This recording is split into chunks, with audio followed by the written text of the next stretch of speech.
اشتغل هناك واحد اسمه ابراهيم كامل، راح قعد يقول لهم انا هعمل لكم مشاريع وبتاع، ما حدش سأل فيهم. هو نفس الابراهيم كامل ايوه في هو موقعة الجمل ولا حد هو فانت سايباهم بقالك 25 سنه وبتضحكي عليهم، بتقول لهم احنا هنعمل لكم مشاريع وما فيش، وما حدش ساعدهم في ان هو يزود الطاقه. كل العوامل دي سلبيات خطيره جدا. يعني هم يعني التعامل التعالي بقى يعني. طيب انتوا توصلتوا لايه معاهم؟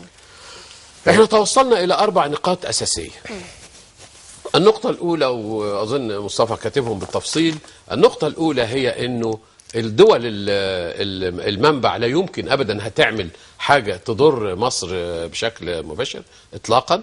الحاجة الثانية أن المعاهدات التي وقعت لم يصدق عليها بعد. هم عندهم ميعاد يوم أنا كنت فاكر يوم 14. مصطفى الجندي صحح لي المعلومة أن يوم 19 هذا الاجتماع هيحاولوا أنه ما يكملوش التصديق على هذه المعاهدات. هو حتى الآن ما فيش ولا برلمان صدق؟ لا لسه. تصديق لسه. المعاهدات انتمضت لكن التصديق لسه.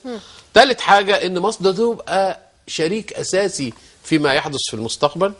4 هو هيحاول يتناقش مع زمايله الافارقه بحيث ان هم يشوفوا يحلوا المشكله دي. طب هو ده السؤال، هو ايه مدى يعني قدره الرئيس الاوغندي على اقناع بقيه دول حوض النيل بالنقاط ال4 دي، اذا كان هو فعلا ملتزم بيها؟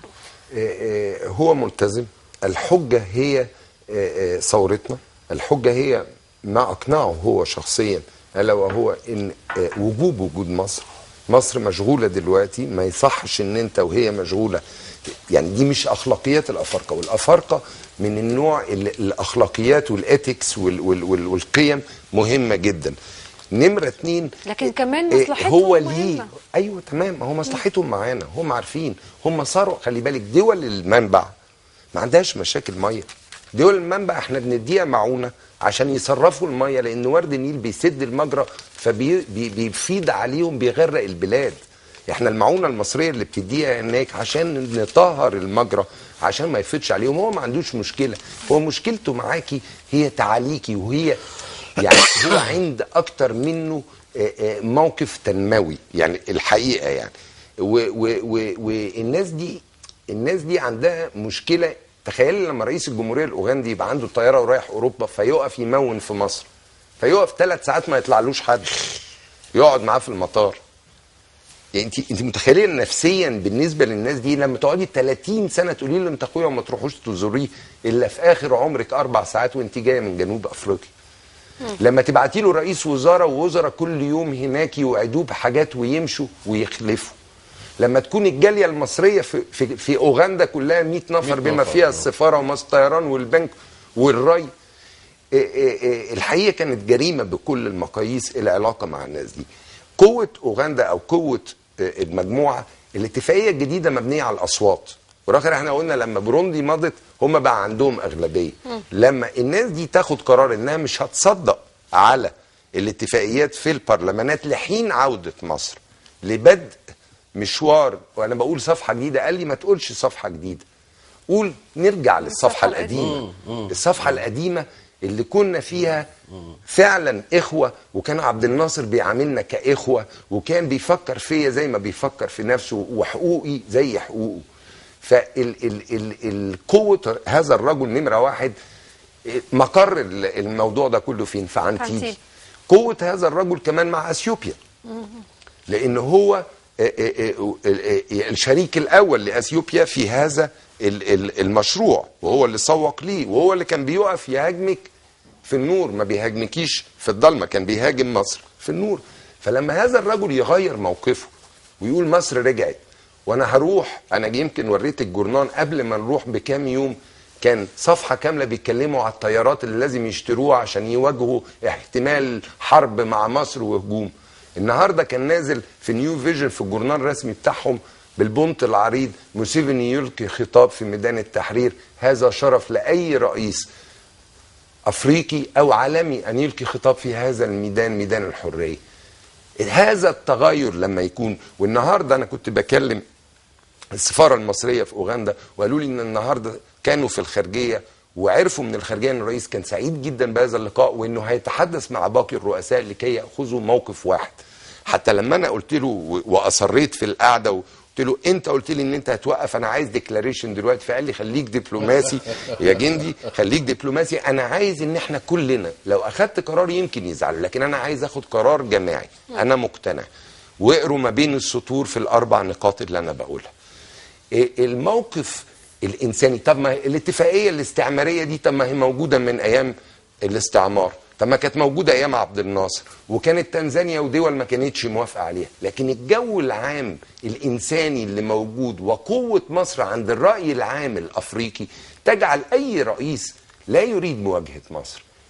ليه؟ لان مصر محبوبه في افريقيا، لان زي ما الاستاذ جورج بيقول لك كان اطول عماره النصر الاستيراد، كان العلماء المصريين موجودين، الاطباء المصريين موجودين، كانت مصر موجوده، كانت مصر بتدافع عنهم وعن قضاياهم. الزمالك في مبنى تاريخي ان شاء الله احنا هنجدده. دي فكره هايله. هذا المبنى هنحوله متحف، لان مفيش رئيس افريقي من اباء افريقيا الا ما بقى رئيس من هذا المبنى اللي في الزمالك طلع منه. فمصر الناس دي فرحت لينا وفرحت ليهم. طيب هل في اي موضوع علشان مصر ترجع فعلا، يعني الدور الدبلوماسيه الشعبيه هي انها تدوب الجليد وتفك يعني كل الازمات اللي ولدها النظام السابق، لكن في النهايه عشان مصر ترجع بدور حقيقي وبدور في الاساس يعني مش بس انساني لكن كمان تنموي اقتصادي طبعا. يحقق مصالح للدول دي، لازم تكون مصر الرسميه كمان على الخط. فهل في نوع من التنسيق ما بين الدبلوماسيه الشعبيه وما بين الاتجاه الرسمي؟ طبعا. بس الحته صغيره بس يا استاذ جورج، ان احنا قبل ما نروح قعدنا مع المجلس الاعلى للقوات المسلحه، قعدنا مع وزير الخارجيه، قعدت مع وزير الخارجيه بتفويض من البرلمان الشعبي، قعدت مع وزير الري، قعدنا مع رئيس الوزراء. وتو ما رجعنا من الرحله رحنا انا والاستاذ جورج والدكتوره عمرو والدكتوره عزازي قدمنا تقرير وقدمنا تقرير وقلنا فيه ممكن رئيس وزراء يكذب، ممكن وزير يكذب، لكن لا يمكن شعب يكذب. طبعا. يعني دي نقطه مهمه جدا. يعني الدبلوماسيه الشعبيه هي اخر خط. يعني انا عايز بس اقول لحضرتك ان دورنا في دور اساسي للمساله، ان هذه المعاهده اللي هي سنه 1929 اللي هي بتنظم مياه النيل اللي حطها الاستعمار. يعني هل احنا هنفضل متمسكين بانه المعاهده دي هي اللي حطها الاستعمار مع تغيير العدد السكاني بتاع دول المنبع ومصر وكده، هنفضل بنفس الشروط؟ يعني ضروري نبقى عندنا مرونة في المسألة دي. الحاجة الثانية ان احنا ممكن يبقى عندنا مرونة وكل شيء بالحوار وبالتفاوض وبالعلم وكل حاجة، بس احنا حصتنا من مياه النيل اصلا مش هتكفينا بعد شوية. ده بص بقى، ده كلام يعني عاوز توثيق، ولذلك احنا بنطلب ان العلماء بتوعنا يقولوا لنا بالظبط ايه التأثير وازاي نحل هذه المشكلة. يعني احنا مش عايزين نقعد بقى في كلام الخزعبلات والخرافات وتفسير الاحلام والحاجات دي، يعني عايزين نطلع بقى عشان نعمل مصر الحديثة، ان احنا ناخد وفد من العلماء يتكلموا معاهم. يعني مثلا موسيفيني قال لك انا عايز اولد طاقة من مجاري المياه، فبس انت طبعا عشان تولدي المية عايزة تحجزي مية ورا السد اللي هتعمليه، بس المية هتبقى جارية. عايزين نتفق تاخد كام سنة دي وهتأثر علينا ازاي؟ بالعلم. احنا عندنا مدرسة ري مصرية ليس لها مثيل في العالم كله، والناس موجودة من بقالها سنوات طويلة. ممكن بالحوار وبالعلم وبالتفاهم مع الناس، لأن هم عندهم يعني مثلا موسيفيني يقول ايه؟ يقول تصوروا ان الناس دلوقتي بتكتس الغابات عشان ياخدوا الخشب بتاع الغابات يتدفوا بيه ويطبخوا عليه. يعني الغابات دي ليها دور في البيئه والتنميه والحاجات دي كلها. يعني احنا عايزين نروح نرجع لهم الغابات دي مره ثانيه، عايزين نروح نستزرع هناك، والمجال مفتوح وهم يعني مثلا انا هحكي لحضرتك حكايه، انه كان معانا الدكتور محمود رئيس الجامعه الالمانيه بيشتغل في مشروع في اوغندا وما حدش دريان بيه خالص، اللي هو استخدام الطاقه الشمسيه في قتل يرقات الملاريا، لان في 1,000,000 افريقي بيموتوا كل سنه بالملاريا. موسيفيني اكتشفنا انه عارف المشروع وبيتكلم مع الدكتور محمود ويقول له ايوه احنا عملنا كذا وبتاع، فالراجل قال ادي مصر اهي، ادي مصر اهي. النهارده واحنا كنا في الاهرام في ندوه، الدكتوره غنيم بعت لنا ورقه اديتها لمصطفى عشان نوصلها للسفير الاوغندي. هيبعت مندوبين لمركز الكلى في المنصوره يتعلموا، ياخدوا سكولارشيب ويعلمهم. الدكتور عمرو حلمي النهارده قال ان مستشفى مسجد محمود بيعملوا ترتيب انهم يجيبوا ناس من اوغندا يدربوهم، فقلنا له العدد قد ايه؟ قال حوالي 50 طبيب. كنا فين احنا؟ وبعدين انت لما تقدمي الكلام ده وتروحي تقولي له بقى والله انا مش عاجبني البتاع المعاهده دي وعايزين نتكلم فيها وبتاع، يبقى لك عين تتكلمي، لكن انت ما عملتيش حاجه، عماله تتعالي وايه الافارقه دول واحنا مش عارف. ده زيناوي بعت خطاب للرئيس مبارك السابق المخلوع، خطاب شديد اللهجه، ما حدش رد عليه. يعني هل ده معقول الكلام ده؟ طيب، هي الحقيقه انه اثيوبيا يمكن تكون هي المعضله الحقيقيه، وصححوا لي.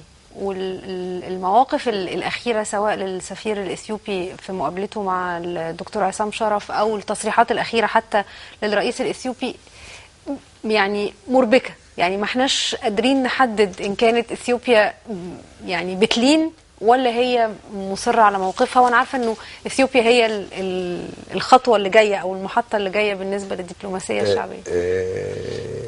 انا بس عايز اقول نقطه قلتها للرئيس موسيفني، قلت له يا ريس انت لما بتيجي مصر بيعادوك في الفور سيزون، فبتتفرج على الاضواء في القاهره. طبعا هو مشكلتهم النور، يعني زي ما احنا مركزين في الميه هم مشكلتهم النور، فبتظن ان مصر دي اغنى دوله في العالم، وبالتالي بتقول يعني ادوني. لكن المره الجايه لما تيجي تعالى دايرتي بقى في تميل انديت كده وسط الفلاحين وانا اوريك ان انت اغنى مني، فبالتالي انا ما عنديش اديك، وكل اللي بديهولك انا محتاجه. دي نقطة مهمة جدا. لكن أنا ممكن أديك علم، ممكن أديك فكر، ممكن أنا وأنت سوا نروح نجيب من العرب، نجيب من البنك الدولي سوا في مشروع مشترك. دي نقطة مهمة عشان نبطل حتة وكانت كثيرا ما استغلال، يعني عايزة مية مصر تدفع. لا، أنا ما عنديش، دي حقوق إنسان ولن أتنازل عنها. دي نقطة. بالنسبة لأثيوبيا النهاردة، أثيوبيا هي صوت من مجموع أصوات، وبالتالي إن اجتمع الجميع على شيء فأثيوبيا هي أحد أفراد هذه العائلة. دي نقطة. نمرة 2 اللي أخذ لنا الميعاد مع أثيوبيا وأنا أصريت كان الرئيس موسيفني، مظبوط، وهو الشريك لأثيوبيا، وبالتالي نفس الجو اللي احنا عشناه في أوغندا إن شاء الله هنعيشه في أثيوبيا.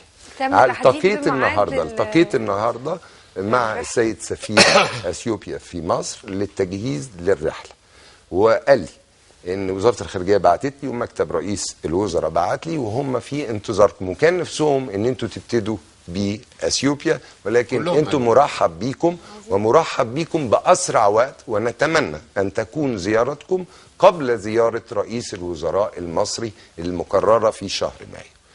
وبالتالي انا ارى ان شاء الله فيها نجاح. وانا قلت له نفس الكلام اللي قلناه في اوغندا. احنا هنا في مصر صرنا ضد ايه؟ ضد ان احنا الظلم، عايزين عداله.